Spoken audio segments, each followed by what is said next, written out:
बिस्मिल्लाहिर्रहमानिर्रहीम। अस्सलामुअलैकुम नाजरीन, आप देख रहे हैं यूट्यूब चैनल रहीमिया सेहन और मैं आपका मेजबान Gulam Rahim Shah. Video sponsored by RJ lights and decorations, Chadi Sharif. Biography research in Madrasa Rahimia Darul Quranwat Darul Ifta Chadi Sharif. Video शुरू करने से पहले आप सभी से मेरी एक गुजारिश है कि अगर आपने मेरे इस चैनल को अब तक सब्सक्राइब नहीं किया तो जल्द से जल्द कर ले और बेल आइकॉन को ऑल में कर दे, इससे हमारी वीडियो आपको सबसे पहले मिलेगी। नाजरीन, जिस तरह आपने पिछले पार्ट में देखा कि इमाम अबू हनीफा रहमतुल्लाह अलैह के उस्ताद 120 हिजरी में इस दुनिया से पर्दा फरमा जाते हैं। अगर आपने पिछला पार्ट नहीं देखा तो लिंक नीचे डिस्क्रिप्शन में है। तो चलिए इसके आगे का वाकया आपकी खिदमत में पेश करते हैं।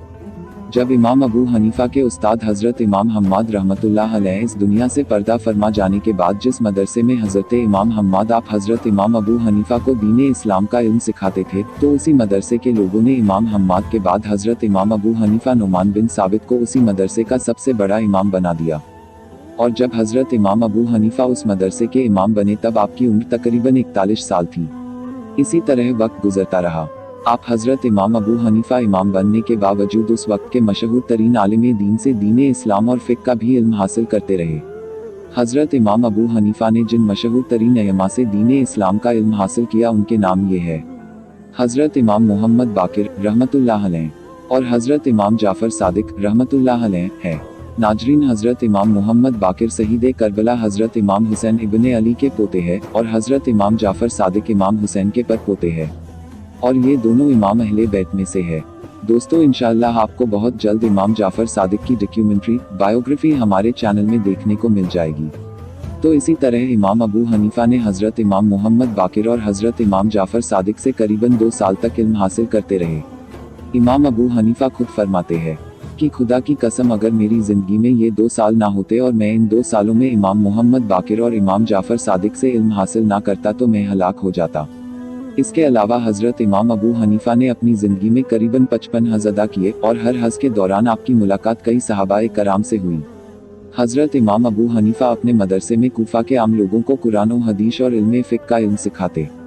जब इमाम अबू हनीफा ने देखा कि मुसलमानों के बड़े बड़े आलिम आम मुसलमानों को अक्सर गलत फतवे देते थे, तो हजरत इमाम अबू हनीफा ने एक नई फ़िक़्ह का आगाज़ किया जिसे बाद में लोगों ने फ़िक़्ह हनफिया के नाम से पुकारा। हजरत इमाम अबू हनीफा के 918 शागिर्दों में से 40 शागिर्द बहुत खास थे, क्योंकि इन 40 शागिर्दों ने आपकी बनाई हुई फ़िक़्ह को आम लोगों में पहुंचाने का अपना अहम किरदार अदा किए और आपकी बहुत मदद की। इसी तरह शुरुआत में इमाम अबू हनीफा की फ़िक़्ह बुखारा और काबुल की मुख्तलिफ इलाकों में फैल गई। इमाम अबू हनीफा के शागिर्द मुख्तलिफ शहरों में आपके कपड़ों की तिजारत का कारोबार संभालते थे।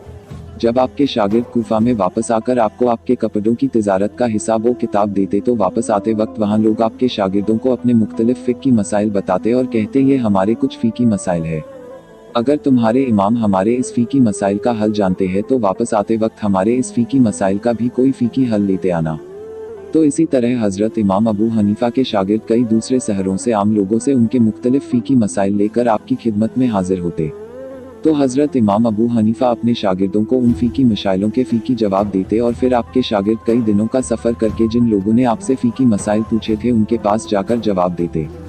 जब हजरत इमाम अबू हनीफा ने देखा कि मेरे बहुत से शागिर्द रोज़ाना आम लोगों के बहुत से फ़िक़्ही मसाइल लेकर मेरे खिदमत में हाजिर होते हैं, तो हजरत इमाम अबू हनीफा ने इस सभी फ़िक़्ही मसाइलों को इकट्ठा किया और इन सभी मसाइलों को एक किताब में लिखा और उस किताब की कई सारी नकल तैयार करवाई और आपने अपने शागिर्दों की मदद से उन सभी किताबों को दूर दूर के शहरों तक पहुंचा दिया।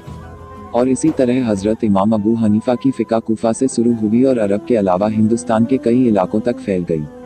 इसी तरह आपने अपनी सारी जिंदगी आम लोगों को दीन इस्लाम सिखाने में लगा दिया। लेकिन बनी उमैया ने देखा कि लोग हजरत इमाम अबू हनीफा को पसंद करते हैं, तो बनी उमैया ने हजरत इमाम अबू हनीफा को अपनी हुकूमत का सबसे बड़ा काजी बनाने का फैसला किया। लेकिन इमाम अबू हनीफा ने बनु उमैया की हुकूमत का काजी बनने से साफ साफ इनकार कर दिया। जब बनु उमैया ने ये देखा कि हजरत इमाम अबू हनीफा ने हमारी हुकूमत का काजी बनने से इनकार कर दिया है, तो खिलाफत बनु उमैया ने आप पर जुल्म व सितम करना शुरू कर दिया। तो इसी तरह इमाम अबू हनीफा बनु उमैया के जुल्म व सितम से तंग आकर मक्का मुकर्रमा की जानिब चले गए। इसी तरह बनु उमैया की हुकूमत के बाद बनी अब्बास की हुकूमत कायम हुई। तो बनु अब्बास ने भी इमाम अबू हनीफा को अपनी हुकूमत का सबसे बड़ा काजी बनाने का इरादा किया। लेकिन इमाम अबू हनीफा ने खिलाफत बनी अब्बास के हुक्मरान जिसका नाम मंसूर था उसकी हुकूमत का काजी बनने से साफ साफ मना कर दिया और फरमाया कि मैं इस ओहदे के लिए ठीक नहीं हूँ। तो खलीफा मंसूर ने कहा कि आप झूठ बोल रहे हो। तो आप रहमतुल्लाह अलैह ने फरमाया कि जो झूठ बोलता है वो कभी काजी नहीं बन सकता। फिर जब खलीफा मंसूर ने ये देखा कि इमाम अबू हनीफा ने उसकी हुकूमत का काजी बनने से इनकार कर दिया है तो खलीफा मंसूर ने भी इमाम अबू हनीफा पर दिन रात जुल्म सितम करना शुरू कर दिया और आपके खून का प्यासा बन गया। नाजरीन, यहाँ पर एक अहम सवाल ये भी पैदा होता है कि खिलाफत बनी उमैया और खिलाफत बनी अब्बास ने तो इमाम अबू हनीफा को अपनी हुकूमत का काजी बनाना चाहा था, तो इसमें गलत ही क्या थी और हजरत इमाम अबू हनीफा ने काजी बनने से इनकार क्यों किया?